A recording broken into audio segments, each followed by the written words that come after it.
Hey guys, welcome to another episode of IELTS with Datio. I'm Dad, a teacher at IELTS with Datio. I'm Minle, also from IELTS with Datio.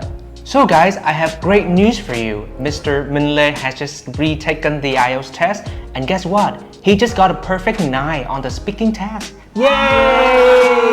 So in today's episode, I'm going to ask him to resit the test again with me being the examiner yet again, and let's see how he does, okay? So I want you guys to really focus on what he has to say. So this will be a very good learning opportunity for you guys who are aiming for, higher band scores. So I'm going to ask Min the exact set of questions that he was asked in the test room. So Min, are you ready? Bring it on. So yeah, without further ado, let's get started. Hi, welcome to the IELTS speaking test. In this first part of the test, I'll be asking you some questions about yourself. First of all, let's talk about work. Do you work or are you a student? So I'm about to finish my master program in TESOL. So technically, I'm both learning and teaching at the same time. Also, I've been working in test prep for the last 7 years. Why did you choose to become a teacher? Mere coincidence. I used to be an international student back in the US, but ever since I returned to Vietnam and started my bachelor degree at MRT, I part-timed initially as a teaching assistant and worked my way up into a teaching positions. Climb up the career ladder, one might say. Now let's move on to talk about mornings. Do you get up early in the morning? Well, not at all. I'm not a morning person, so I don't rise and shine right away. Honestly, my brain functions better at night. Although most of my nights are spent on guilty pleasures like scrolling TikTok. Are there any differences between what you do in the morning now compared to the past? Yeah, for sure. I mean, dating back to like 2 decades ago, kids weren't allowed to have a phone, let alone a computer. Books used to be my sole source of recreations, although reading in the dark, it's no easy task, let me tell you. Thank you. Let's move on to part 2 of the test. Your topic for today is describe a family member who you want to work with in the future. So I would like to talk about my fiance. Well, technically she's not family yet, but it still counts, right? So we've been together for like a year, and we've discussed the idea of starting a TikTok channel together. So the channel would be about English learning and couple experiences, as we both love to share our knowledge. And we also think that our relationship could inspire and entertain others. We would call it English lovebirds or something like that.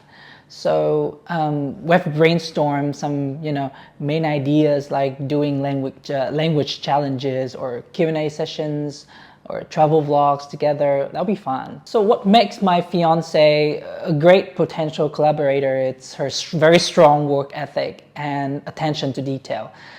I mean, she's so organized, so disciplined, and very committed to her goals, which is something that I really admire about her. On the contrary, I'm more carefree, spontaneous, and creative, So our personalities are so different, but I believe that they complement each other well. So of course, we don't always see eye to eye on everything. And we butt head and we clash on the most trivial matters. But we learn a lot from them. We learn how to compromise and how to grow from there. So after all, I believe that we could make a powerful duo as YouTubers, and we are very excited to start this project all together in the future. So we've just talked about a family member who you want to work with in the future. In this third part, I'll be asking you more general questions related to this. First of all, why do people like to set up a family business? So there are a couple of reasons why one might want to establish a family business.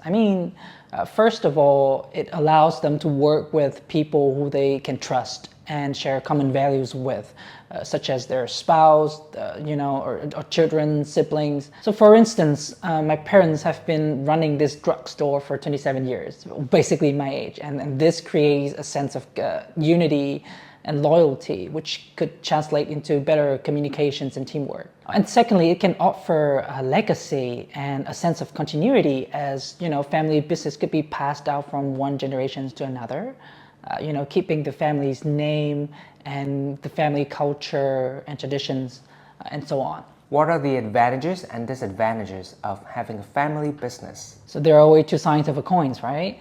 So family businesses, of course, have both pros and cons. On the one hand, family businesses can benefit from like a shared vision, trust, and a sense of loyalty, as I've mentioned. And also, family businesses can enjoy lower labor costs, as family members are more willing to work for lower salaries or even no salaries at all. And they are also more willing to work longer hours than even hired employees. On the other hand, there are certain challenges that one might face, such as conflicts of interest, favoritism, a lack of professionalism, or even family feuds. For example, my dad has been slacking off and seems to lose his fire, which pissed off my mom on several occasions. But since, he co-owns the business, there's nothing that my mom could do. Should companies promote competition, and why? Without a doubt. I believe that companies should encourage competition as it can have benefits for both customers and the companies themselves. So firstly, competitions lead to innovations and improvement, as every company strives to differentiate themselves from their rivals by offering better products, features or prices. Vietnamese customers are very price sensitive. And second, competitions can prevent monopolies and oligopolies. Where a few big companies dominate the market and have the power to set prices and, limit choices. Well, however, I believe it's crucial to make sure that competition is regulated and monitored, to prevent such things like fraud or unfair practices, and also to ensure that all companies abide by ethical and legal standards. Thank you. That's the end of the test. Wow, that was pretty dope. A lot of, amazing and impressive vocab. So how did you feel when you actually received the 9 on the speaking test?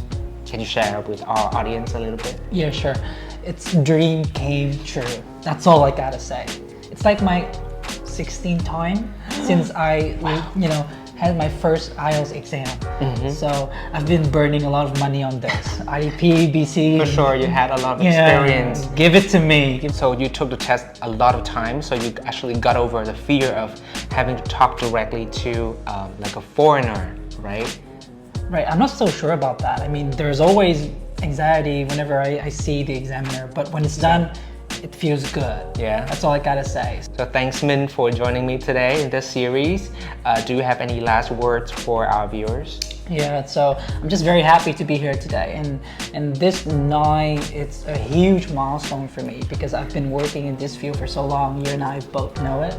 Yeah. So it might be a small step for man, but a giant leap for my IELTS career. And thank you for having me. And you're welcome. Let's get a 9.0 overall together. Soon. Yeah, me, you, everyone, you our guys resolution as well. In the near future. Right. Let's go. So thank you guys for watching until this moment. I hope this video has been useful for you guys who are self-studying at home. So if you like this content, please leave a comment down below, give us a thumbs up, and don't forget to share and subscribe to this channel for more similar videos, okay? So take care, and until next time, bye-bye.